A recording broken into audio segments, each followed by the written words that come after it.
அஸ்ஸலாமு அலைக்கும். இன்றைக்கி நம்ம அல்சஃபா மல்டி சேனலில் என்ன பார்க்க போகிறோன்னா மசாலா மக்ரோனி எப்படி செய்கிறதுன்னு பார்ப்போம். டக்குன்னு செய்யக்கூடிய ரெசிபி இது.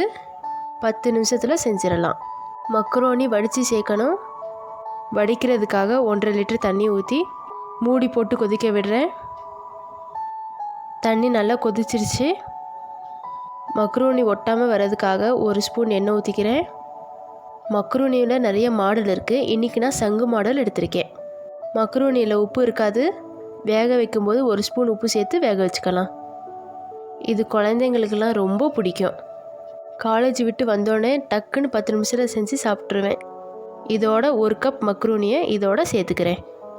மக்ரோனி நல்லா மலமலன்னு கொதித்து நல்லா வேகணும். இதில் முட்டை சேர்த்து செய்யலாம், வெஜிடேபிள் சேர்த்து செய்யலாம். இன்றைக்கி நம்ம மசாலா மக்ரோனியை தான் செய்ய போகிறோம்.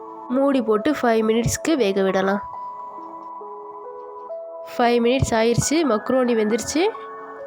தண்ணியை வடிச்சிட்டு கோல்டு வாட்டர் கொஞ்சம் ஊற்றி அலசிட்டு எடுத்துக்கலாம்.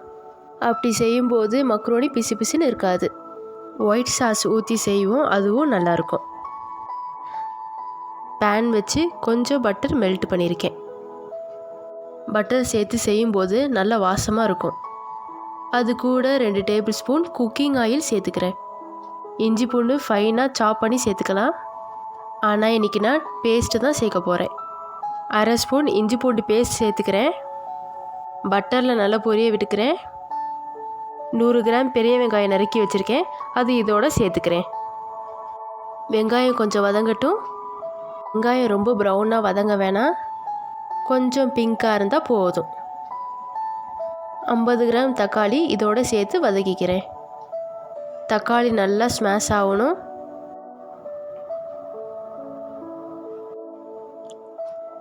இப்போ இது கூட 1/2 ஸ்பூன் உப்பு சேர்த்துக்கலாம்.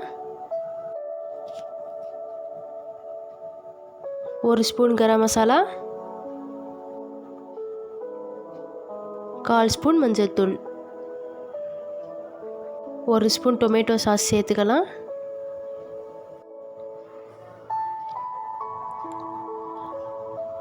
1 ஸ்பூன் க்ரீன் சில்லி சாஸ். சாஸ்லாம் சேர்க்குறனால டேஸ்ட் ரொம்ப நல்லாயிருக்கும். எல்லாத்தையும் ஒன்றா நல்லா மிக்ஸ் பண்ணிக்கிறேன். கரம் மசாலாவுக்கு பதிலாக மேகி மசாலா கூட சேர்த்துக்கலாம். மசாலா நல்லா வதங்கிருச்சு. வேக வச்ச மக்ரோனியை இதோட சேர்த்துக்கிறேன். நான் இன்றைக்கி ஒரே ஒரு கேரட் திருவி வச்சுருக்கேன், அதை இதோட சேர்த்துக்க போகிறேன். இப்போ நான் கேரட் பச்சையாக தான் சேர்த்துருக்கேன், இதோட அது வெந்துடும். இப்போ கொத்தமல்லி கொஞ்சம் சேர்த்துக்கலாம். பெப்பர் வேணுன்னா சேர்த்துக்கலாம். இப்போ நான் சேர்த்துக்கலை. மசாலாவோட இது நல்லா மிக்ஸ் பண்ணிக்கிறேன். இதில் சீஸ் போட்டு கூட செய்யலாம், அது குழந்தைங்களுக்கு ரொம்ப பிடிக்கும்.